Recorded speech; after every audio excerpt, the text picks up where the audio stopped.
Okay. So I want to just make sure you know how to do the thing you did on that yellow paper. Most of you, it looks just fine. I'm actually fairly impressed. That's something that usually takes a little bit of re-explaining. But let's just kind of take a look at it and make sure we understand what happened.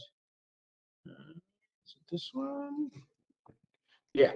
So what we're doing here, oh, no, gotta move. What we are doing here is looking at a long strand of DNA, which, of course, in real life would have its bottom strand like G, C, A, T, C, C, right? But we're just drawing the top strand. And we're looking for the restriction site for this enzyme, which is GAATTC. And I did that for you, right? I bolded the 3 spots where you'd see a cut. But it also told you to make that cut between the G and the A, right? So that cut ought to go here, here, and here. And at that point, it's just a matter of counting. All right, here's 1 piece. Here's 2 pieces, right? You cut it here, it makes 1 piece into 2. So 2 pieces, what are their lengths? Well, 1, 2, 3, 4, 5, 6. You got to count the letters. And the length for my count, and I just did this in a hurry this morning. I might have been off by 1, but 19 and 65 is what I got. So you got? What did you get? 68 and 19. Oh, okay. Yeah, you're probably right. So then for the second one, 2 cuts means 3 pieces, right? And for the lengths, I got 11, 58, and 24. Is that what you got? Okay, so I got that one right. And then it's just a matter of, that's weird, looking at what we tell you about how far pieces go. And that's here. There's a scale here, right? 70 base pairs goes 2 centimeters, 50 goes 4, 30 goes 6. The first thing you ought to do on an exercise like this is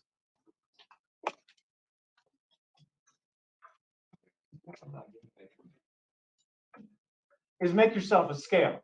And so that's what I did here. I put what that scale says, and I put it right there. And that's what you ought to do. Make this into an easy graph to do, right? Map it out for yourself. 70 goes 2, 50 base pairs goes 4, and so on. And now any piece you've got, for example, the piece that is 19 base pairs long, I can go, all right, so 19, this is 10, this is 30, that means this is 20. 19 is going to be just on the shy side of this line right here. So that's where that band goes. The second one I had as 65, you said 68. So I just put mine smack between, this would be 60, this would be 70. I put it smack between those. You'd probably have it a little bit on the high side, right? 2 bands because there were 2 pieces, and that's how far they would have migrated.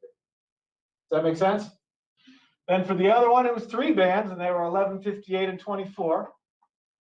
So I put 11 right there on the high side of 10. Did I say 28? 24 is the next biggest, so I put that a little less than halfway between 20 and 30. And then this one, which is 58, just shy of 60. And so that's where those 3 would be. Remember, they stay the same size and shape as the origin, as where you injected them into. It's just how far those groups of pieces go. Any questions about that? Because that is something you'll be expected to do on the test. Everybody good? Okay, the other thing I want to make sure is clear for the test is that one of those sample essay questions used a term that I really hadn't used in class, and that was bacterial transformation. And a bunch of you asked about it, which was great. Don't worry too much, but bacterial transformation is just basically the thing I described where you take a human gene, doesn't have to be a human gene, but you take a gene and you snip it out of a living thing, right? Like the insulin gene we did. And then you cut open a bacterial plasmid, that loop of DNA in a bacterium, and you get the gene to combine into the plasmid, and now you have a bacterium that'll express a protein that it didn't originally code for. Transformation just means putting a gene in a bacterium that it didn't have before and getting it to express it. Does that make sense? Not as complicated as it sounds. Are there other questions about the material for the test tomorrow? Could you go over like number 7? It sounds like a big overview.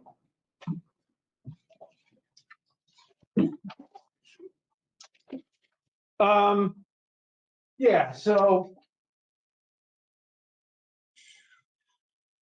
basically, you're going to start by extracting DNA from the firefly, right? So DNA extraction is one thing. You probably want to mention that. But then you're going to do the whole process we talked about of restriction enzymes, right, to cut it up, gel electrophoresis to sort it, PCR to multiply the piece you like when you find it, right? The firefly butt glow thing. Yeah? Is it a dog? Yeah. So once you get that, then you need a cell from a dog. You need to cut it open with EcoR1 and get the firefly gene to recombine with it so you have a glow-in-the-dark dog cell. Then it's cloning, right? Then you got to take that cell and go through the steps of cloning. So it's a lot, but it's all stuff that we've kind of gone through stepwise. So it should be fairly straightforward. Why do you have to multiply the firefly gene? Just because you need enough to work with, like pulling it out of a gel, you're not going to get a lot of copies of it, and getting it to recombine is going to take a lot